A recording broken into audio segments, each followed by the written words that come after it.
Muy buenas tardes, bienvenidos a un nuevo episodio del podcast de Combo AI. Hoy tenemos con nosotros a James Lindsay, CEO y cofundador de Joblanders. Bienvenido, James. Muchas gracias. Oye, me interesa mucho que hablemos de Joblanders, pero sobre todo me interesa cómo has llegado hasta ahí, ¿no? Cuéntanos un poquito cómo ha sido tu viaje del héroe hasta llegar a ser CEO y cofundador de Joblanders. Muy bien. Te focalizo en ventas principalmente, ¿no? Sí, ahora primeramente focalízate en ti, en la persona, sobre todo lo que me interesa. Pues a ver, hay mucho que contar. Voy a hacerlo un poco resumido por partes y luego ya podemos expandir donde te interese. ¿Vale? Yo estudié ingeniería informática en Barcelona, pero nunca me sentí ingeniero informático. Vale. Y me fui para Londres a ver qué encontraba durante la crisis aquí grande. Y ahí, pues, casi mi primer trabajo fue en Apple y en Apple hice un máster, ¿no? Que yo lo llamo en ventas, ¿no? Porque Apple es una empresa muy curiosa donde la gente te viene a comprar, ¿no?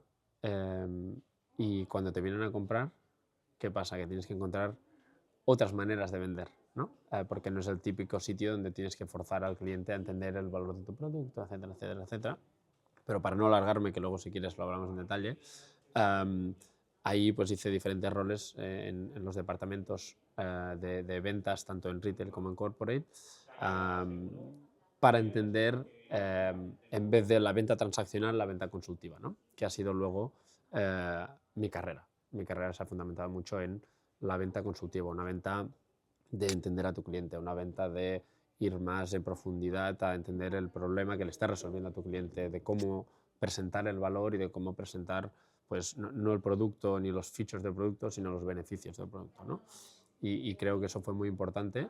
Y fue ese primer paso también que me dio la sensibilidad o el entendimiento de que a lo mejor ese era un path que quería ir y que quería seguir, ¿no? Y ahí, de hecho, me saqué una carrera de marketing mientras estaba trabajando en Apple y luego pasé a un grupo empresarial que era un charity, que se lleva mucho en UK, eso charities, porque no pagan impuestos y demás. Y digitalicé sus empresas, luego me moví a llevar un coworking que era como una aceleradora de startups, así un poco premium en la City. Y ya me vine para España después de la pandemia y Brexit, que fue un periodo un poco raro en UK, tener Brexit primero, que ya fue como chocante, y luego la pandemia fue bastante Dijiste, el heavy. mundo se vuelve loco, me vuelvo para casa, ¿no? Exacto, Yo ya paso de... Vale. exactamente. Y aquí pues estuve ahora 4 años digitalizando el mundo logístico, que es un mundo muy especial. Eso requiere un episodio entero, solo Vale. de hablar cómo venderle al mundo logístico.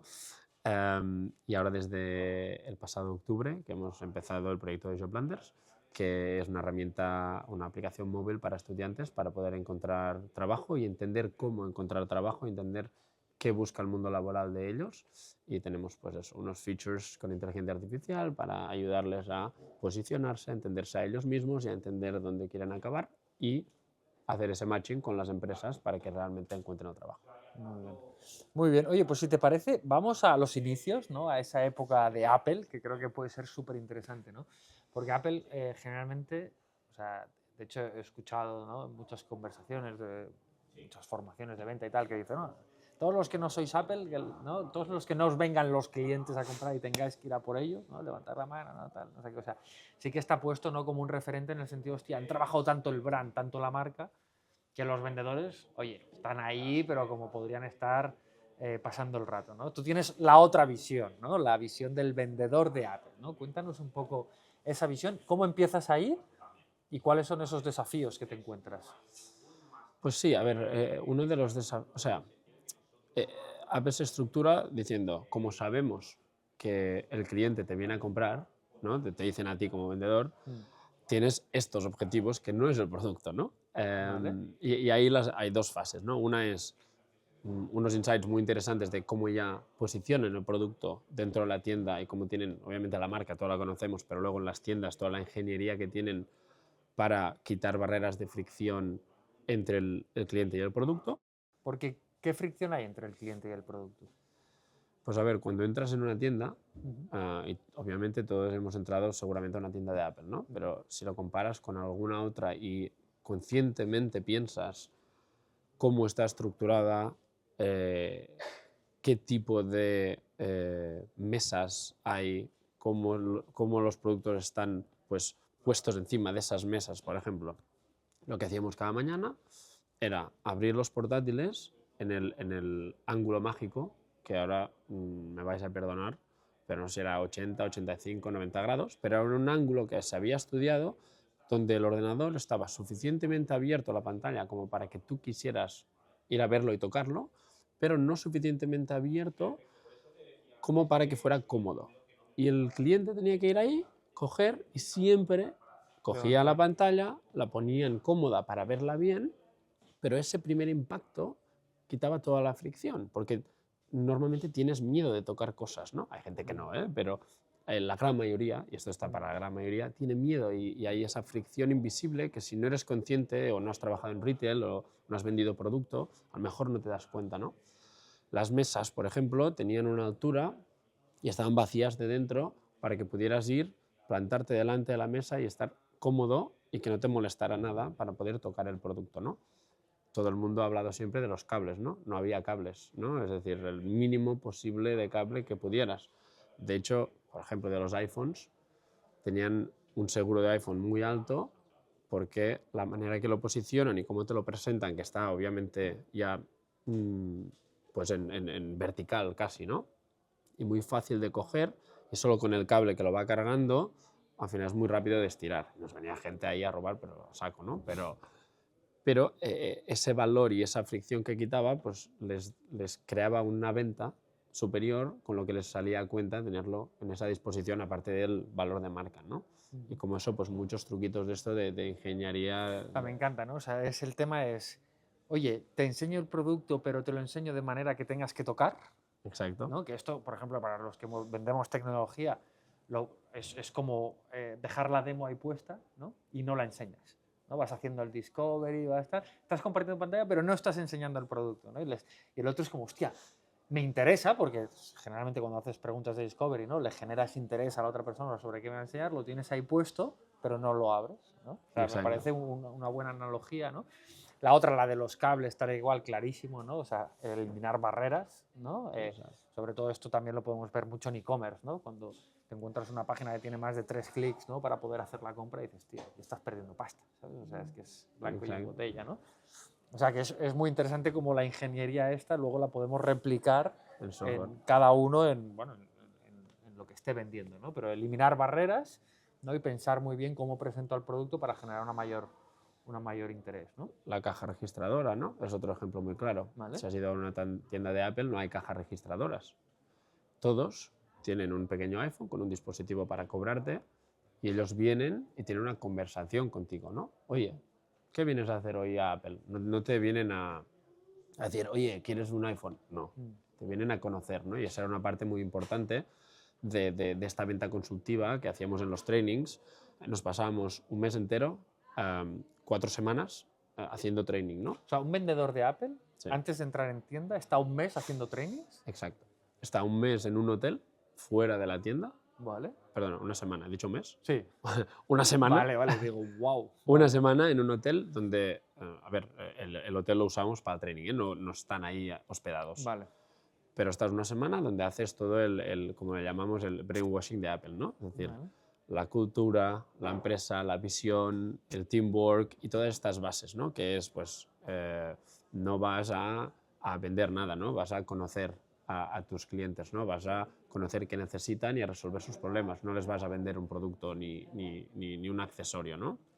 Y estás una semana, pues eso, aprendiendo la historia de Apple, Steve Jobs, la misión, todos los fundamentos. Haces un montón de juegos de equipo, construir pues un castillo con esos palitos de helado, ¿sabes? Cuando te comes el Hostia. helado, pues construir eso y en equipos y el que aguante más peso gana, ¿no? Pues cosas de estas que a lo mejor no te esperas, ¿no? Cuando entras en Apple, porque además los trainings los hacíamos con el junior part-time sales que venía a la tienda y el marketing director que estaba en corpo arriba. Y era todo toda la gente junta en grupos de 30 personas una semana y luego las 3 otras semanas del mes era en tienda training, es decir, tú hacías shadowing, que Vale. esto obviamente se hace mucho en todos los sectores.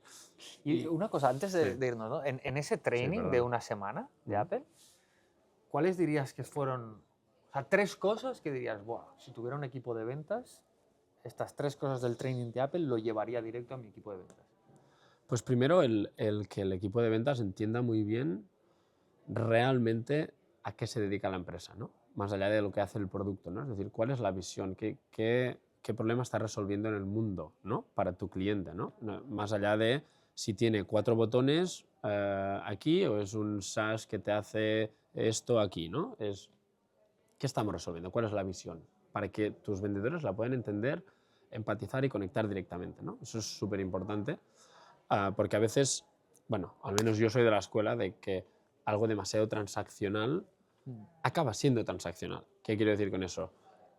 Cuando tú vas a buscar una novia, si tú la primera cita le dices, oye, vente a mi casa, mal, ¿no? Es decir, a la novia la tienes que hacer el courting, ¿no? Tienes que conocerla, tienes que hablar, empatizar, conectar, y todo eso para mí es la parte más de, bueno, pues que entienda quién eres, a No grosso sé qué te modo, ¿no? diría Tinder sobre eso, pero bueno. Ya, exacto.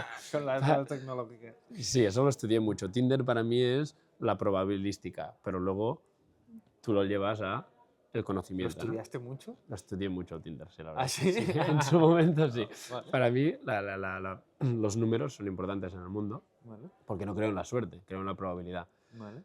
Y cuando yo me puse, yo hasta los 26, 27 no tuve novia. Yo solo era como, iba conociendo niñas, pero ya. Y cuando quise novia porque me sentí preparado, sabía lo que no quería y no sabía mucho qué quería, ¿no? Y eran números. Y era Hola, o sea, hacer... realmente eres ingeniero de... Exacto, sí. Y iba conociendo a gente, 2, 3 citas a la semana, a veces menos, a veces más, hasta que encontré pues, a la persona con la que aún estoy, estamos prometidos, tenemos una niña, o sea, ha funcionado, ¿no? Vale. Al menos hasta ahora, Qué guay. pero fue mucho de eso, ¿no? De Tinder me da el volumen y luego yo hago la conversión, ¿no? Qué grande, qué grande. Pero sí, perdón, Vale, que nos vamos. sí, nos hemos ido, nos hemos ido. Me estás dando el primer consejo que me parece muy interesante, ¿no? Visión, misión, visión y valores, ¿no? De la Sí. empresa, en plan, oye, que el vendedor entienda a qué hemos venido a este mundo, ¿no? Exacto. Vale, segundo consejo. Segundo, los beneficios, que no los features, ¿no? Que ahora no te Vale. lo sé traducir fácilmente, seguro que es una tontería, pero... Lo que solucionas versus lo que tienes. Exacto. Es decir, yo tengo un producto que te ayuda mucho no tiene una funcionalidad en LinkedIn que te ayuda a conocer más sobre la persona, pues no le vendes la funcionalidad, le vendes el beneficio de esa funcionalidad, ¿no? Totalmente. Eso creo que es un factor muy grande. Y luego te diría el tercero, seguro hay más, pero el tercero que me viene a la cabeza es que los equipos de venta normalmente cada uno tiene unos objetivos, ¿no? Tradicionalmente, unos objetivos individuales a cometer y normalmente van con bonus, ¿no? Y son como muy perros salvajes, ¿no? O cowboys solitarios, o dile como quieras, ¿no? Y lo que hacíamos en Apple muchísimo era fomentar el trabajo en equipo. Es decir, ¿Teníais bonus compartidos? todo era bonus compartido, tenías muy poco, o sea, no había bonus en sí, ¿Vale? y había incentivos para promoción y incentivos para hacer experiencias en otras partes de la empresa. Vale. No te daban bonos de dinero, o sea, era muy interesante.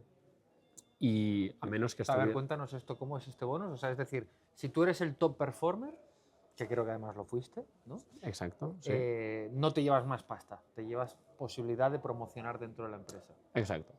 Yo, por ejemplo, pues cuando entré en el rol más bajo de ventas, de la tienda además, y con un inglés roto de cojones, con lo que aún tenía que aprender inglés, ¿no? Y era un doble reto, pero los retos a veces sacan lo mejor de ti, ¿no? Y en ese momento, un poco para también ligar a lo que hablábamos antes, como tú no vendes el producto porque el producto se vende solo, ellos te dicen que cuál es el objetivo del quarter, ¿no? Y cada quarter depende de los objetivos de la empresa, ¿no? Cuando yo empecé, el objetivo durante 3 quarters seguidos era el seguro. Vender seguro y accesorios. ¿Por qué? Porque el seguro costaba un montón de vender, por motivos obvios. No sé si nadie ha intentado vender seguros, pero no es el producto más fácil de vender. Y ahí te decían, vale, si tú consigues X porcentaje de seguro vendido comparado, obviamente, con la media de la tienda, pues te pondremos en una lista, ¿no?, para los que se promocionan en cada quarter, ¿no? Y estaba todo como muy estructurado para que tú tuvieras un plan de crecimiento que, si tú eras ambicioso, pues estuviera claro. Y si no eras ambicioso, pues estabas bien y tranquilo, y como el producto se vende solo, tampoco te molestaba mucho, ¿no? Y creo que eso fomentaba los dos típicos perfiles, ¿no?, que tienes en un equipo de ventas, ¿no? Alguien que a lo mejor pues está ahí, quiere hacer el trabajo, pero quiere hacer el trabajo e irse a casa, y luego el que quiere achieve a lot, ¿no? Es decir, conseguir pues el éxito más grande, promocionar, subir. Y eso es importante, porque no podemos pretender que todo el mundo sea igual y todo el mundo tenga la misma ambición y todo el mundo... No, y está bien porque al final casi todo el mundo quiere promocionar. O sea, Exacto. eso a partir de cierto X de tiempo, y más vamos, yo estuve 9 años en una empresa, pero ya es raro, ¿no?, encontrarse a alguien que ha estado más de 3, 4 años, Sí. y si no promocionan, pues... En retail es un poco diferente en el sentido de que hay mucha gente que tiene un part-time job y que lo hace mientras estudian, o hace el job mientras hacen otras cosas, ¿no? Y ahí la dinámica cambia un poco. Pero sí, es verdad que si tú estás en una empresa, pues, y más en una startup, y entras ahí y haces de ventas, tú quieres subir, ¿no? Sí. Lo único que también es verdad que hay diferentes degrees, ¿no?, diferentes niveles de ambición, ¿no? Y un poco machear eso. O sea, en Apple no os pagaban comisiones, sino ¿No? que lo que os daban es, oye, si tú consigues X tal, vas a poder... Había rangos. Había subir el especialista, el experto, ya ni me acuerdo, el genio, el no sé qué, y tú ibas subiendo rangos, y ahí sí que había el salario, la subida de salario y la subida de responsabilidades y la subida también de acceso, ¿no? Podías acceder a otras cosas. Cuando estabas a expert, ¿no?, que era el primer rango, luego podías acceder a hacer trainings, ¿no?, que es lo que yo hice, ¿no? Subí a expert vendiendo un montón de seguros, ¿vale? Volvamos ahí. Sí, vamos ahí. Vendiste un montón de seguros. Vendí un montón de seguros. Venga, cuéntanos tu fórmula mágica para vender un montón de seguros. Pues a ver, no hay fórmula que sirva para todo, pero a mí me gusta mucho experimentar, ¿no? Por eso me gusta mucho el mundo startup. Y fui experimentando, me leí el libro, por ejemplo, que me marcó mucho, que es el Cómo hacer amigos e influenciar gente, de Carnegie. Vale. How to make friends and influence people. Pero bueno, una de las cosas era, oye, ¿quién es del mundo animal, incluidos los humanos, ¿no? Pero ¿quién es el que lo hace mejor, el que vive mejor, ¿no? El perro. ¿Por qué vive mejor el perro que todos los otros animales, incluso que los humanos? Porque cuando tú llegas, sea el día que sea, esté cabreado o no esté cabreado, cuando tú abres la puerta, va a sonreír, va a venir y te va a dar amor, ¿no? Y es un amor incondicional, ¿no? Y era un poco, pues eso era una de las cosas, ¿no? Cuando entra alguien, sonrisa, y tú, no importa el día que tú tengas dentro, ni el día que esa persona tenga dentro. Esa experiencia tiene que ser mágica, ¿no? Es decir, amor. Hacer amigos, nosotros lo llamamos. Era, you're gonna be your best friend, ¿no? Es decir, vas a conocer a tu mejor amigo, ¿no?, en cada interacción, ¿no? Y hay gente que está más dada y gente que menos. Pero en general, a la gente le gusta estar bien recibido, con una sonrisa y con, ¿no?, con warmth, ¿no? Perdona que te saco mucho inglés porque... Anglosajismos estamos ya Fue la época en UK y claro, todo me sale en inglés. Tranquilo, ahora me vas a tapar. Luego, ¿qué hacía? Pues al final hay diferentes maneras de hacerlo, ¿no? Pero para mí me funcionaba mucho los 3 síes, ¿no? Que supongo que muchos de vosotros lo habéis oído, pero básicamente es tu cerebro responde químicamente a decir sí 3 veces seguidas, ¿no? Y es algo pues que... Oye, yo había escuchado, como yo lo utilizaba, es que si consigues que digan 3 veces sí, para el cuarto tienes un 33% más de posibilidades de lo normal que digan que sí otra vez. Como que ayudas a condicionar, ¿no? Entonces, como que son preguntas del rollo, hostia, yo qué sé, ostras, veo que tienes este móvil, estás viendo ¿te gustaría dar este salto de calidad? O sea, ¿te gustaría mejorar lo que son los efectos de la cámara de este móvil? Y te gustaría, ¿no? Haces 3 preguntas que te digan que sí muy fácilmente, y a la cuarta le metes la de, vale, pero ¿estás dispuesto a pagar tanto más? ¿Sabes? La chunga. O sea, te lo tienes en el closing. Yo lo usaba en el opening, ¿no? Vale. Y gente desde casa, a lo mejor ChatGPT, pero era, lo que yo leí era a nivel neuronal o del cerebro, que es que no me voy a acordar el nombre, pero lo que te da la felicidad, pues oye, si dices que sí 3 veces, es como cuando alguien muy falso te dice que estás muy guapo, tu cerebro no identifica si es Sí. falso o no, ¿vale? Y Se funciona. vuelve loco y dice, ahí algo huele mal. Pero reacciona positivamente al cumplido, porque no sabe cómo hacerlo. Sí, depende. Yo había leído que no. ¿Ah, no? Yo había leído Ahí que sí. tenemos debate ahí, ¿eh? Sí, sí, hay debate, porque además, o sea, es como cuando algo te chirría, Sí. ¿sabes? O sea, tu cerebro está recibiendo un input positivo, pero a la vez hay algo que le está chirriando. Ah, Y entonces se pone nervioso y se pone a la defensiva. Entonces, ah. muchas veces, cuando son cumplidos que no vienen del corazón, del tal, nuestro cerebro nos pone en alerta. Nos dice, "Ruang", ¿sabes? Pues Entonces, tendremos que debatir esto también. pues debatámoslo, ¿no? Porque a mí cuando me lo explicaron Sí. me pareció muy acertado, ¿no? En el sentido, es como cuando intentas ser alguien que no eres. Yo, por ejemplo, soy muy malo contando chistes. Me encantan los chistes, pero no puedo contarlos. A mí tampoco. No se me da bien, ¿sabes? Entonces el chascarrillo no hace tanta gracia, ¿sabes? Entonces me he tenido que callar y no contar chistes, ¿sabes? Porque yo creo que a la gente le chirrías en plan, tío, no sabes hacerlo, No, no. ¿sabes? O sea, Sí. no te vuelvas falso, ¿sabes? O sea, entonces, a mí me compraron con esa Vale. teoría. La tuya es que no, la tuya es que, oye, si te doy un cumplido, igualmente lo veo de forma positiva. Que es un poco como funcionan los sís. Es decir, tú no estás diciendo que sí a nada positivo necesariamente. Es decir, oye, ¿cómo va el día? ¿Todo bien? Siempre te dicen que sí, más en Inglaterra. Aquí a lo mejor sí que te dicen que no. No, Eh, todo el mundo, ¿cómo estás? Bien. Bien. ¿Estás bien? Sí. ¿Vienes a comprar productos de Apple? Sí. ¿No? Haces los 3 y lo condicionas ya a cosas positivas, ¿no? Con lo que lo abres un poco, a que Vale. se sienta cómoda y que sea positivo, ¿no? Y luego, para vender el seguro, tú legalmente tenías que leer el seguro al final y tenías que decirle si lo entrabas o no lo entrabas en el checkout, pero tenías un poco de libertad ahí, ¿no? Yo lo que hacía era, al principio de la venta, preguntaba muchas cosas sobre la persona antes de hablar de ningún producto ni de nada, ¿no? ¿De dónde vienes? ¿Has estado trabajando? ¿Vives por aquí? ¿Qué tal la familia? Y de ahí todo lo que buscas son triggers, ¿no? Es decir, cuando te dicen algo, que tú puedes relacionarlo a una de las ventajas del seguro, ¿vale? Es decir, sí, tengo 3 niños. Hostia, debe ser brutal, ¿no? El móvil debe estar cayendo cada 2 por 3. Sí, pues ya ves, tú lo sabrás, ¿no? Hostia, pues mira, no te preocupes, luego te lo cuento, pero tenemos un seguro que te cubre todo esto y te dejas de historias, ¿no? Y lo que haces, para los que habéis visto la película Inception, es como ir poniendo granitos de arena, ¿no? O semillas en la mente del cliente sin venderle nada, para que no se ponga a la defensiva, en plan, hostia, este ya me quiere vender un seguro. No, me ha dicho que tiene un producto que me puede ayudar a responder una necesidad que tengo, ¿no? Que encima es verdad. Que encima es verdad. Y luego le hablas pues, del producto, haces todo el tinglado. Luego al final, si le has puesto 2 o 3 semillitas, lo que hacía mucha gente era, mira, tenemos un seguro, vale tal, esto es lo que cubre, ¿quieres que te lo añada? ¿No? Yo lo que le hacía era al revés. Yo ponía el seguro dentro, le hacía el total y le decía, mira, es el total, esto con el seguro que te hablé antes, para proteger a los niños, para tal, le explicaba ahí lo legal que tenía que explicar, le decía, ¿qué te parece? Y dejaba, ¿no?, el típico silencio que dicen de los vendedores, ¿no?, que él dijera, no le decía, ¿lo quieres, no lo quieres? Era en plan, aquí está, ¿no? Y lo tenía que sacar en vez de meter, ¿no?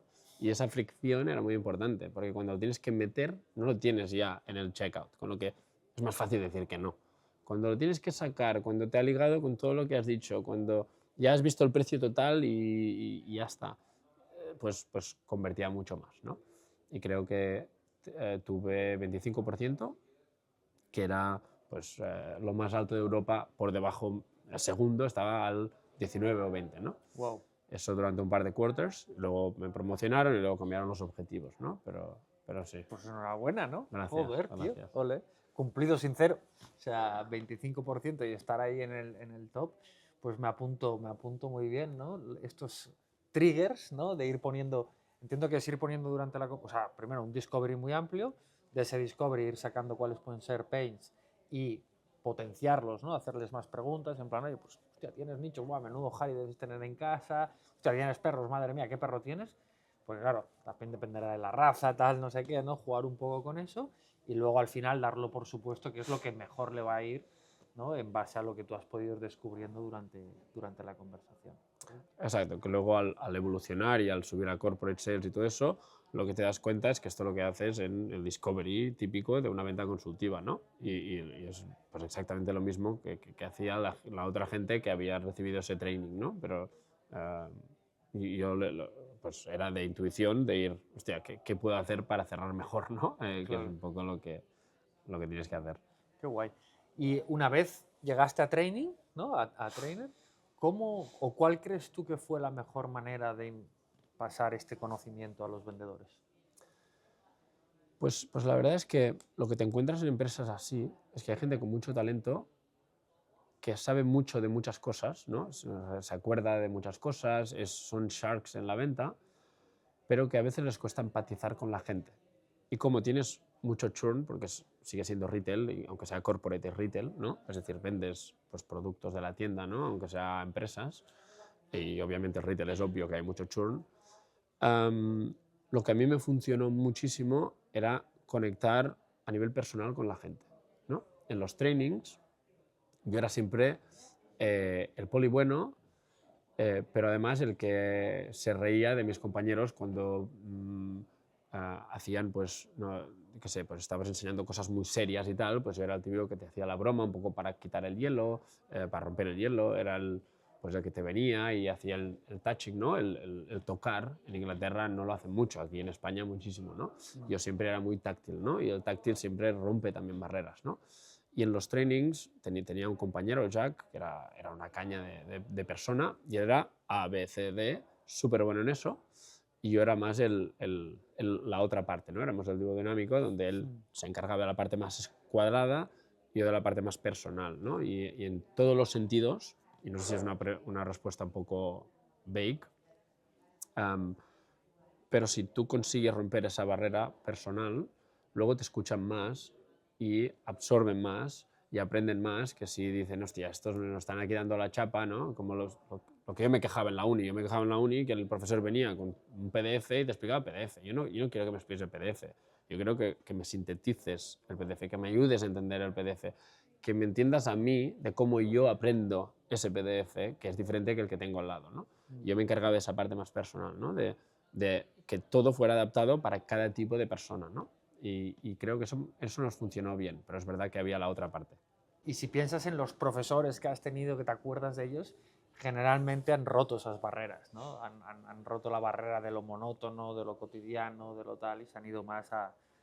Han sido personajes, o al menos los que yo recuerdo. ¿Te acuerdas de los buenos que han hecho eso? Pero de los malos seguramente no. Totalmente, Exacto. totalmente, totalmente. Totalmente, vale. Y entonces a partir de ahí, ¿sigue tu carrera como trainer o ya te estás cambiando de sector y Sí, tal? trainer fue 6 meses y es una de estas experiencias. Luego apliqué para ir al departamento de marketing, luego ya me fui a la parte de corporate pura y dura, de venta corporate, y ahí hice pues, la parte final de mi trayectoria en Apple, que fue de vender a mega empresas, ¿no? Porque era el otro objetivo, era Vale. cómo Y conviertes ahora nos vas a explicar la venta más grande que hiciste.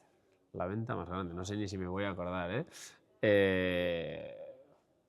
A ver, cientos de miles de euros seguro, no sé si llego nunca al millón, pero seguramente bastante cerquita, en una venta, Vale. no de un contrato a 4 años con un anual que lo sumas, sino en una transacción, ¿no? Vale. Eran transacciones grandes, ¿no? Yo me acuerdo pues hablar pues eso con las empresas del momento, de ese momento, y claro, te decían, mira, estamos contratando 200 empleados, nueva oficina, necesitamos todos los iMacs y todos los MacBooks y todos los iPhones de vosotros, y si nos hacéis descuentos al volumen, claro, cuando cada Pero ahí, pieza... claro, ahí ya la empresa quiere Apple. O sea, ya hablan contigo directamente porque quieren Apple, ¿no? Entonces, ¿cuáles son las dificultades ahí para yo entenderlo? Ahí, claro, la dinámica es mega consultiva, ¿no? Tú eres más un consultor que un vendedor. Vale. Es decir, ¿qué retos tienen? Pues tienen el reto que seguramente muchos de vosotros habéis encontrado si tenéis empresas, que es el de yo contrato gente, le doy un MacBook. Cuando se va de la empresa, ¿qué pasa con ese MacBook? ¿Qué pasa con la información de ese MacBook? ¿No? Y era casi una venta, bueno, literal una consultoría de cómo conectarlo todo bien conectado en la oficina, con la parte de wifi, de internet, de electricidad, de cableado, de infraestructura, de Pero ahí, el o sea, control remoto de o sea, los ahí dispositivos. está toda la parte de instalaciones, pero por ejemplo, esa pregunta es fácil, ¿no? Si la empresa ha pagado el MacBook es de la empresa, el empleado se va, el MacBook se queda, ¿no? Sí, no, el control de los datos. Es decir, tú, si se te va el empleado, ponte, Mm, y te devuelve el MacBook y no tienes el password, ¿no? Pues toda esa gestión de los dispositivos a nivel remoto les preocupaba mucho a estas empresas, ¿no? vale. Y tenías toda esa gestión, bueno, tenía normalmente un HR, un IT team que tú lidiabas, una de las reuniones siempre era solo con el IT team, ¿no? Luego la reunión era pues con el que tenía que pagar el plato y tenías obviamente que ofrecerle un servicio mucho más amplio que el que le da Microsoft a nivel de, pues básicamente configurarle la oficina, te diría casi, ¿no? Porque si no, obviamente se iban pues, a la competencia porque Porque pagaban por menos. precio era mucho más barato Microsoft que Exacto. vosotros. Tenías que hacer que si los seguros, que si todo el IT management y era una venta más ambigua, ¿no? No era tan obvio que estabas en una transacción, ¿no? Pero siempre había una transacción al final, ¿no? Pero era más customer relationship, ¿no? O el success manager, que es ahora pues, muy famoso en los SaaS, donde la retención es más importante que la adquisición, ¿no? En el SaaS ese es el gran dilema, ¿no? Mm, Y los success manager ahora mismo tienen más poder casi que el vendedor, depende de qué SaaS, ¿no? Pues eso era un poco lo mismo, ¿no? Tú eras más el success manager, aunque tú cerrabas la transacción, tú te encargabas de crear ahí una relación de la hostia, de empatizar con la persona, de crear una relación emocional y personal con el CEO, el que sea, ¿no? El IT manager, para que confiaran tanto en ti como para construir una relación a 10 años, mientras que a lo mejor Microsoft, porque era el momento el competidor, obviamente, ¿no? Pero era, bueno, aquí tienes los portátiles, espabilate, ¿no? O sea, nosotros mm, teníamos ese nivel extra de servicio, ¿no? Por eso te digo casi consultoría, ¿no? ujú. Y ahí, o sea, una vez vendíais los ordenadores, entonces vosotros seguíais currando para esa empresa Sí, sí, claro, era cuentas puro. y entonces ellos pagaban un fee mensual por Pagaban un eso. fee mensual dependiendo de lo que hubieran comprado, ¿no? Había empresas que te compraban el portátil y ya está, y había empresas que tenían el servicio de management, de, oye, ahora quiero no sé qué, pues te lo envío, ¿no? Y era todo en plan, lo más, o sea, como si tú vas a un hotel de 5 estrellas, ¿no? Te Mm, van a quitar la fricción de todo, ¿no? Que quieres un plato de no sé qué, de no sé cuántos, a no sé qué hora, llamas ya. y te lo llevan, ¿no? Pues es un poco esa experiencia, ¿no? Y ahí algún consejo, algún tip, algo. En general, la verdad es que, o sea, más allá del saber cómo empatizar y escuchar a la persona de delante, luego todo es pues mucho más táctica que estrategia, ¿no? Pero, pero no, era lo de siempre, de que o sea, el mensaje que te diría como tip era, estuvieras en tu oficina o estuvieras en la tienda ayudando a un cliente corporate que había entrado por la tienda y lo que sea, era siempre estar disponible y siempre estar con una sonrisa y siempre querer hacer el trabajo, sea el que sea. Si veías algo en el suelo, lo cogías. Si veías tal, si un compañero te pedía ayuda, le ayudabas. No porque tú vinieras de la oficina a atender a alguien de corporate, por ejemplo, no un cliente corporate, el resto de la tienda no era para ti, ¿no? Y era una mentalidad como la de los hoteles de 5 estrellas que te dicen, oye, tú seas el manager o el que limpia, si ves algo que está sucio, lo limpias y punto. Y ni te lo cuestionas, ¿no? Y siempre estás ahí para ayudar y para ser de utilidad y el ego se queda en casa, ¿no?